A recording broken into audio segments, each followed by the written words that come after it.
Hello my dear friends. Nurul Alam Naju YouTube চেনেলৰ অন্য এটি ভিডিঅ'লৈ আপোনালোকক পুনৰবাৰ আন্তৰিক স্বাগতম জনাইছোঁ। আজিৰ বিষয়বস্তু অসমীয়া ভাষা।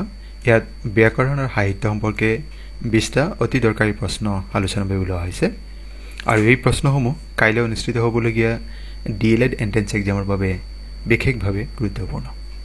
সম্পূৰ্ণকৈ ভিডিঅ'টি চাব, আপোনালোকে নিশ্চয়কৈ ইয়াৰ দ্বাৰা যথেষ্ট উপকৃত হ'ব। আহকচোন বাৰু প্ৰশ্ন উত্তৰসমূহ জানি লওঁ।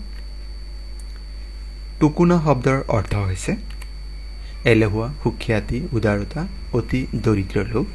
ইয়াৰে অতি দৰিদ্ৰ লোক এনেকুৱা লোকক বুজাবৰ কাৰণে টুকুনা শব্দ ব্যৱহাৰ কৰা হয়। নিৰাশ্ৰয় লোক, এওঁলোককো টুকুনা শব্দৰ দ্বাৰা বুজোৱা হয়। নত্যবিধিৰ নিয়মমতে তলৰ কোনটো বানান ভুল আছে? বিষণ্ণ, ঘণ্টা, কণ্টক আৰু দণ্ড। ইয়াৰে আমাৰ খ বিকল্প যিটো দিয়া আছে ঘণ্টা, এই ঘণ্টা শব্দটো ভুলকৈ দিয়া আছে। ইয়াৰ শুদ্ধ বানানটো এইটো হ'ব লাগিছিল, ইয়াতে দেখাই পাইছে। এতিয়া কিয় এইটো বানান ভুল আছিল আমি জানি লওঁ। ট বৰ্গৰ কোনো বৰ্ণৰ লগত যুক্ত হ'লে দন্তন্য মূৰ্ধন্য হয়। ট বৰ্গৰ যিকেইটা আছে ট, ঠ, ড, ঢ মূৰ্ধন্য হয়। এটা চাওক, যেনেকৈ কণ্ঠ,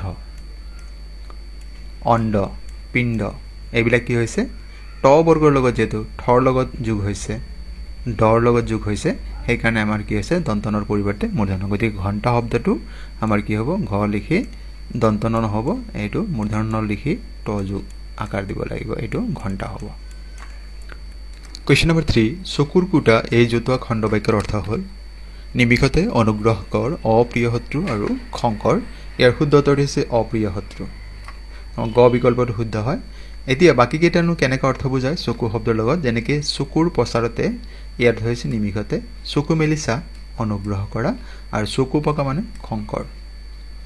আমি বাক্যত এনেকৈ ব্যৱহাৰ হয় চকুৰ কুটা, এনে ধুনীয়া ল'ৰাটি বেচেৰা অথচ মাহীমাকৰ মানত সি চকুৰ কুটা। পৰৱৰ্তী প্ৰশ্ন আপোনাৰ বাবে, শুদ্ধ উত্তৰটো কমেণ্ট কৰি জনাব। নিম্নলিখিত কোনটো বিশেষ্য বিশেষণ ভুলকৈ দিয়া আছে? দিন ৰাতি, অন্তৰ আন্তৰিক, অংশ আংশিক, দয়া দয়ালু। এই প্ৰশ্নৰ শুদ্ধ উত্তৰটি আপুনি কমেণ্ট যোগে জনাব। অসমৰ প্ৰথম মাহেকীয়া আলোচনীৰ নাম কি? জোনাকী, বাহী, অৰুণোদয়, বিস্ময়। ইয়াৰ শুদ্ধ উত্তৰটি হৈছে অৰুণোদয়। আৰু 1846 চনত অৰুণোদয় কাকত 1846 চনত অৰুণোদয় নামৰ প্ৰথম মাহেকীয়া আলোচনী প্ৰকাশ পাইছিল অসমীয়া ভাষাৰ, আৰু ইয়াৰ প্ৰথমগৰাকী সম্পাদক আছিল নাথান ব্ৰাউন। জ্ঞানপীঠ বঁটা বিজয়ী প্ৰথম অসমীয়াৰ নাম কি? Benudhar Sharma, Homen Borgohain, doctor Birendra Kumar Bhattacharya, doctor Bhabendranath Saikia. শুদ্ধ উত্তৰ ডক্টৰ বীৰেন্দ্ৰ কুমাৰ ভট্টাচাৰ্য। তেখেতে 1979 চনত মৃত্যুঞ্জয় নামৰ গ্ৰন্থৰ বাবে জ্ঞানপীঠ বঁটা লাভ কৰিছিল। বিহু শব্দটো কোনটো ভাষাৰ পৰা আহিছে বুলি ধৰা হয়? বাংলা, হিন্দী, সংস্কৃত আৰু মৈথিলী। শুদ্ধ উত্তৰটি হ'ব সংস্কৃত ভাষাৰ পৰা বিহু শব্দটো আহিছে বুলি ধৰা হয়। অসীমত যাৰ হেৰাল সীমা নামৰ জনপ্ৰিয় লেখক কাঞ্চন বৰুৱাৰ আচল নাম কি? মুনীন বৰকাকতি, মাণিক চন্দ্ৰ বৰুৱা, ভুৱন মোহন বৰুৱা আৰু মহিম বৰা। শুদ্ধ উত্তৰ ভুৱন মোহন বৰুৱা। অসীমত যাৰ হেৰাল সীমা এই গ্ৰন্থখন 1945 চনত প্ৰকাশ পাইছিল। কোনজন ব্যক্তিক অসমীয়া গদ্য সাহিত্যৰ জনক বুলি জনা যায়? ভট্টদেৱ, মাধৱ কন্দলী, সঞ্জীৱ বৰুৱা, ডক্টৰ কৃষ্ণকান্ত সন্দিকৈ। শুদ্ধ উত্তৰটি হৈছে ভট্টদেৱ, আৰু তেখেতৰ আচল নাম বৈকুণ্ঠনাথ ভাগৱত ভট্টাচাৰ্য। অসমীয়া ভাষা উন্নতি সাধিনী সভা কোন চনত গঠিত হৈছিল? আপোনালোকে ইয়াত দেখা পাইছে 1888।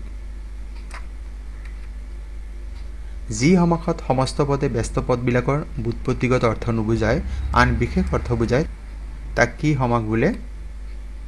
বহুব্ৰীহি, কৰ্মধাৰয়, দ্বন্দ্ব আৰু দ্বিগু। ইয়াৰ শুদ্ধ উত্তৰ হৈছে বহুব্ৰীহি সমাস। এটা উদাহৰণ ইয়াতে লৈছোঁ, নীলাম্বৰ। নীলা হৈছে অম্বৰ, অম্বৰ মানে বস্ত্ৰ বা কাপোৰ যাৰ তেও। ইয়াতে নীলাম্বৰ শব্দৰ দ্বাৰা বলৰামক বুজোৱা হয়। অপৰাধমূলক ৰোমাঞ্চকৰ কাহিনী লেখক ৰঞ্জু হাজৰিকাৰ আচল নাম কি? সত্যনাথ বৰা, পবিত্ৰ কুমাৰ ডেকা, হীৰেণ গোহাঁই, কুমুদ চন্দ্ৰ হাজৰিকা। শুদ্ধ উত্তৰ কুমুদ চন্দ্ৰ হাজৰিকা। আমি ধ্বনিবোৰ কেনেকৈ উচ্চাৰণ কৰিব লাগে? সৰুকৈ, ডাঙৰকৈ, স্পষ্টভাৱে, ওপৰ এটাও নহয়। শুদ্ধটি হৈছে স্পষ্টভাৱে। আমাৰ উচ্চাৰণখিনি শুদ্ধ হ'ব লাগে, স্পষ্ট হ'ব লাগে। মাতৃভাষা ভালদৰে শিকিবলৈ কিমানটা স্তৰ পাৰ হ'ব লাগে?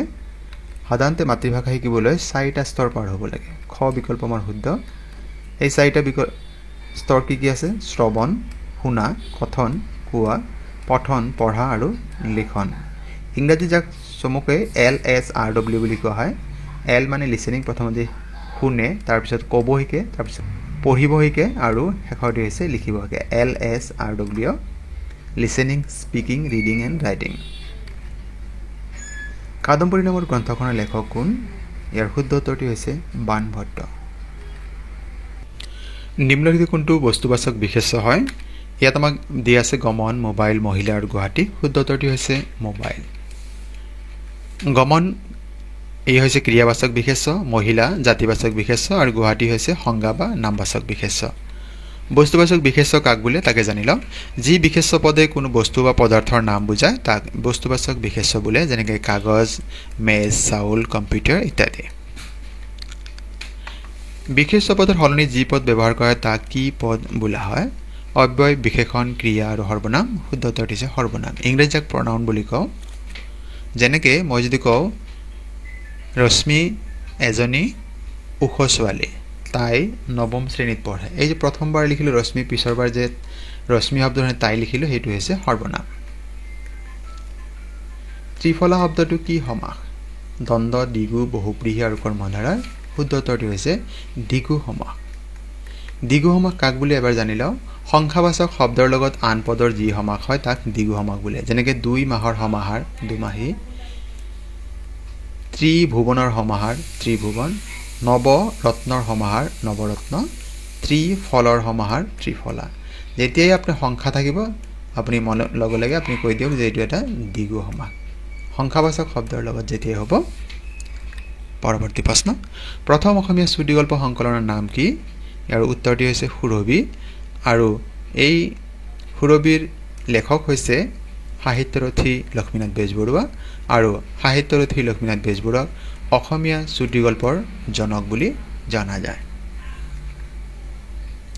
প্ৰথম অসমীয়া শিশু আলোচনীখনৰ নাম কি? ল'ৰাবন্ধু, মৌচাক, সঁফুৰা আৰু বৰ্ণালী। শুদ্ধ উত্তৰটি হৈছে ল'ৰাবন্ধু। দুখ নীতি, দুৰ্নীতি এই সন্ধিটো তলৰ কোন প্ৰকাৰৰ সন্ধি হয়? ইয়াত বিকল্প দি আছে বিসৰ্গ সন্ধি, স্বৰ সন্ধি, ব্যঞ্জন সন্ধি, অনুস্বাৰ সন্ধি। শুদ্ধ উত্তৰটি হ'ব বিসৰ্গ সন্ধি। অন্য উদাহৰণ লৈছোঁ, যেনেকৈ পুৰহ যোগ কাৰ, পুৰস্কাৰ, দুহ যোগ গতি, দুৰ্গতি। আজিৰ ভিডিঅ'ৰ অন্তিম প্ৰশ্ন, Assamese its formation and development নামৰ গ্ৰন্থখনৰ লেখক কোন? ইয়াত বিকল্প দিছে ডক্টৰ বাণীকান্ত কাকতি, যতীন্দ্ৰনাথ দুৱৰা, প্ৰফুল্ল চন্দ্ৰ বৰুৱা, ডক্টৰ বীৰেন্দ্ৰ কুমাৰ ভট্টাচাৰ্য। শুদ্ধ উত্তৰ ডক্টৰ বাণীকান্ত কাকতি। কাইলৈ DLED এণ্ট্ৰেন্স এক্সাম অনুষ্ঠিত হ'ব। গতিকে কাইলৈ পৰীক্ষাৰ বাবে আমাৰ চেনেলৰ তৰফৰ পৰা আপোনালোকক আটাইলৈ অশেষ শুভকামনা জনালোঁ। Wish you all the best for your exam. মোৰ বন্ধু বান্ধৱীসকল, কেনে পালে আজিৰ বিষয়বস্তু আৰু ইয়াৰ উপস্থাপন কমেণ্ট কৰি জনাব।